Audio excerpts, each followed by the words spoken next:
पे बैठे हुए हैं अपने भुगतान को लेकर के।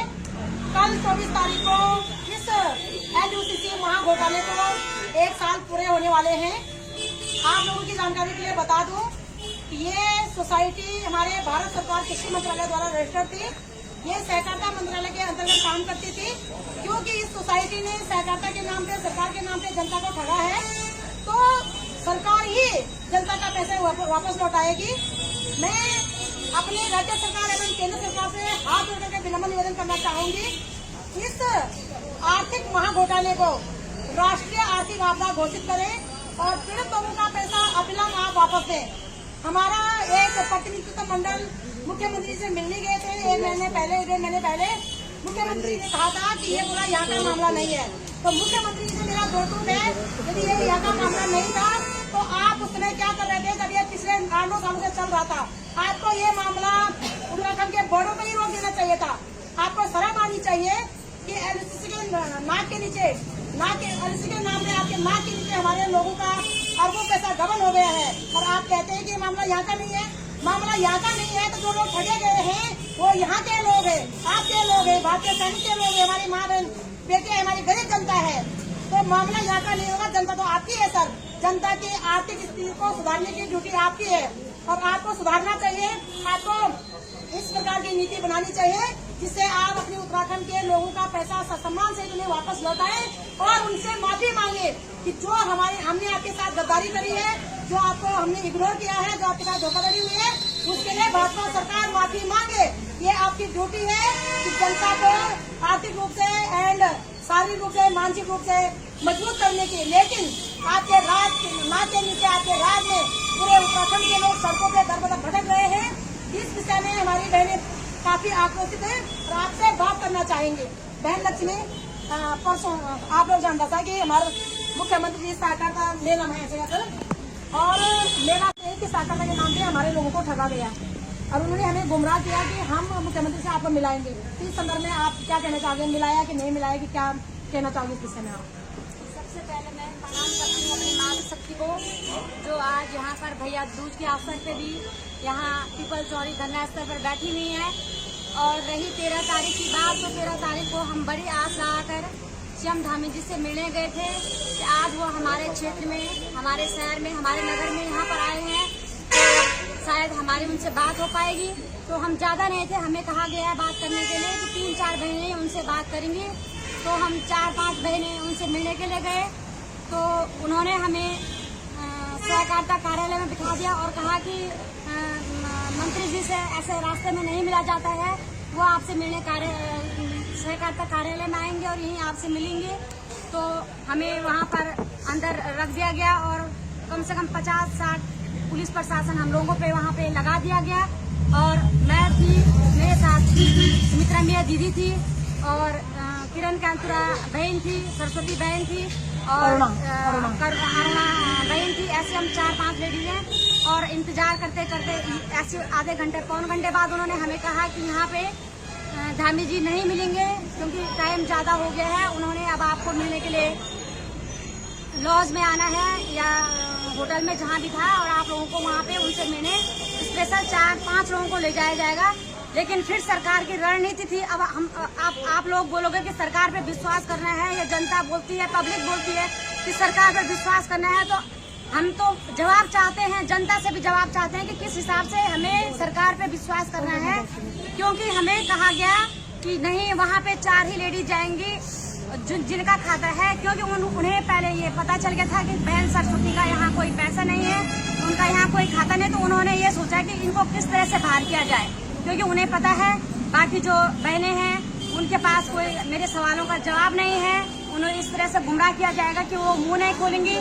तो वो हमें वहाँ से कहा कि आपको मंत्री जी होटल में मिलेंगे, वहीं उनका खाना पीना होगा और आप लोगों की सुध ले लेंगे, आप लोगों की बात सुनेंगे। और वहाँ से हमें पुलिस प्रशासन ने अपनी गाड़ी में बिठाया और हम धामी जी की गाड़ी के पीछे से निकल गए।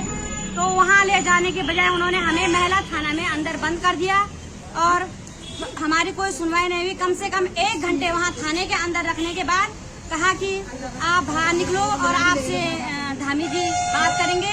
तो धामी कम से कम दोपहर की धूप थी, बहुत तेज धूप थी, तो हम 4-5 बहनें वहाँ धूप में खड़ी रही। तो जब हमने जिद लगाई कि नहीं हमें धामी जी से ही मिलना है, हम गेट पे ही खड़े रहेंगे, उन्होंने बाहर तो निकलना ही है, हम इस गेट पे खड़े रहेंगे, तो उन्होंने धामी जी के साथ जो उनके सीओपीओ जो भी थे उनको बाहर भेजा और कहा कि उनसे उनका ज्ञापन लो। तो हमें तो समझ में ये नहीं आता है धामी जी कि आपको किस चीज का ज्ञापन चाहिए। 1 साल में 12 महीने होते हैं और हमने शायद आपको 40 ज्ञापन दे दिए हैं। किस चीज का ज्ञापन चाहिए आपको? और क्या ये ऐसी कोई नई बात हो रखी है? 1 साल से हम दर बदर की ठोकरें खा रहे हैं। आज के दिन पे ठीक साल भर हो गया है जब ये हमारा ब्रांच यहाँ से निकल गया था और उस दिन से हम अभी तक अपने घरों में नहीं हैं। आपको पता है कि हमने कितने उत्पीड़न का हम सामना कर रहे हैं, कितनी समस्याओं का हम सामना कर रहे हैं। आप लोगों को भी हम लगातार आह्वान कर रहे हैं कि हमारी मदद करो। तो वहाँ पर भी उन्होंने अपने सीओ को भेजा और कहा कि इनके पास ज्ञापन दो, तो हमने ज्ञापन देने के लिए मना किया। तो उसके बाद हमें बोला गया कि अगर तुम लोग ज्ञापन नहीं दोगे तो धामी जी भी ऐसे किसी से नहीं मिलते। कौन है धामी जी? कहाँ से हैं धामी जी? क्या हम ही लोगों में से तो हैं? हमारे भाई तो होंगे, हमारे जो भी होंगे हमारे हम से तो होंगे। तो क्यों नहीं मिल सकते थे हम धामी जी को? क्यों वो हमसे मिलने नहीं आए? और वो ज्ञापन कहा देना है तो दो, नहीं तो धामी जी तुम्हें नहीं मिलेंगे। और ये कहकर वो ज्ञापन हमसे लेके और हमें फिर वही धक्का मुक्की करके और अंदर थाने के अंदर ले जा दिया गया। तो मैं तो समस्त नगर की मातृशक्तियों से बोलना चाहती हूँ कि क्यों तुम लोगों की आंखें नहीं खुल रही हैं? जनता साथ नहीं दे रही है, लेकिन कम से कम जो तुम LUCC की माँ बहनें हो, जितने एजेंट हो, जितने CP हो, वो बाहर क्यों नहीं निकल रहे हो? जितने कस्टमर हो बाहर क्यों नहीं निकल रहे हो? क्या अब इससे ज्यादा प्रूफ तुम्हें क्या चाहिए? हमारे आंगन में, हमारे घर में CM धामी जी आ रखे हैं और वो हमें मिलने के लिए तैयार नहीं है। तो और उम्मीद हमने अपने शासन प्रशासन से क्या करनी है? तो बाहर निकलो, अभी भी समय है। हमने 9 तारीख को देहरादून परेड ग्राउंड में जाना है और हाथ जोड़कर आग्रह अपने शासन प्रशासन से करते हैं, कृपया हमारे साथ किसी भी प्रकार की कोई जोर जबरदस्ती न की जाए, क्योंकि हम हमेशा अपने हक की लड़ाई के लिए आते हैं। न हमारे पास गोली बारूद होती है, न हमारे पास कोई अस्त्र शस्त्र होते हैं। हम खाली नहीं आते, वहाँ पर आते हैं, इतने कमजोर हैं कि आने जाने के लिए भी हमारे पास किराया नहीं होता है। कभी किसी से भीख मांगकर अपना किराया इकट्ठा करके वहाँ पर आते हैं। तो आपसे हाथ जोड़कर विनती है, अगर आप हमारा साथ नहीं देते हो तो हमारे साथ अभद्र व्यवहार भी न करें, हमें वहाँ पर रहने दें। कोई बात नहीं, हम भूख हड़ताल पे बैठे, हम खाएं न खाएं, जिस हाल में भी रहेंगे, लेकिन हमें अपनी बात को आपको बतानी है, करना था, है ना। तो जहाँ तक मुझे पता है कि आपके और आपके साथ बहुत से लोग थे, उनकी फोटो सोशल मीडिया पर रिलीज हुई थी कि आप लोग हमारे सहकारिता मंडल को मिलने गए। सबसे पहले आप उन्हीं को मिलने गए। तो इस विषय में आपका क्या कहना है कि किस प्रकार से मिलना है हमने आपका सहकारिता मंडल को?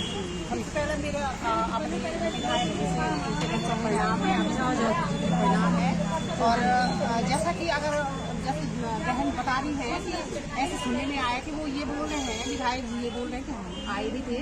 तो सबसे पहले हम 13 मार्च की बात है, 13 मार्च को जब सर आप यहाँ आए थे तो हम बड़े उससे कि आपकी अनुमति लेकर के और आपके लोगों के थ्रू हम आपके पास आए थे। हम आपको मिलना चाहते हैं, मिले भी हैं। मैंने DM को फोन कर दिया है और आपका हम मामला मुझे आगे पहुँचा दिया है। तो हमें बड़ी उम्मीद थी कि आप कुछ करोगे और आप हमारे उत्तराखंड के ऊपर हमारे गढ़वाल के ऊपर हमारे भाई हैं, जैसे हम आपकी बहन जैसे आप और हम बहुत विश्वास था।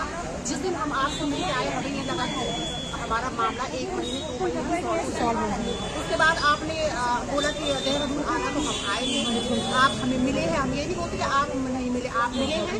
कुछ लोग, हम 5-6 लोग हम यहाँ से थे, हमारे साथ बैठानी भैया थे और जोशी भाई थे, वो उसको यहाँ से लेके गए थे। और देहरादून से और भी लोग, हम ऋषिकेश से और भी लोग हमारे साथ आए थे, जैसे यहाँ की ममता भंडारी है और देवराज है और उनके साथ कई लोग आए थे और मिले थे। आपने हमारा मामला आगे बढ़ाया, आपने बाधित पाई, आपने CBCID ऑफिस अधिकारी सर से हमें मिलाया, वहाँ भी गए और DGP सर से भी मिलवाया। तो हमारी बातें आपने करवाई है। हमें बड़ी उम्मीद थी कि हमारा मामला बहुत जल्दी सॉल्व होगा, लेकिन सर हुआ कुछ नहीं। बिल्कुल अभी तक हम 1 साल अभी हो गया है और 1 साल तक हमारा मामला जहाँ तक हमें कुछ पता ही नहीं कि उसकी कार्रवाई चल भी रही है, चल रही है। तो वैसे तो कोर्ट से ऑर्डर भी आया था कि CBI जांच चल रही है। तो अब हमें ये भी नहीं मालूम कि CBI जांच कहाँ तक पहुँची, नहीं पहुँची, कुछ नहीं हो रहा है। मैं ये बता दूं आपके लिए कि सीरियल के भी कोई जांच नहीं हुई। अगर जांच होती तो उन ऑफिसर का नाम आगे नहीं होता, उस विषय में कुछ ना कुछ चीजें आती है ना, तो कोई जांच नहीं हुई विषय में। हमें तो ये है कि जस्ट हमें बताया जाएगा। अब ये है जो वहाँ जा रहे हैं नैनीताल कोर्ट में जा रहे हैं, वो जिस तरह से वो बताएंगे और जिस तरह से खबरें आएंगी, हम तो यही सोचेंगे कि हो रहा है। अब जो जवाब हमें वहाँ से मिलता, हम वही जवाब अब जो हमें पूछ रहे हैं हम उनको दे रहे हैं। अब हम ये नहीं जानते कि हो भी रहा है कि नहीं हो रहा है, लेकिन हमें ऐसे इस तरह से गुमराह न किया जाए। और हम आपसे हमारी विनती है, परसों जैसे हमारी बहन ने अभी बोला कि जैसे मुख्यमंत्री से यहाँ आए, हमें बड़ी उम्मीद थी।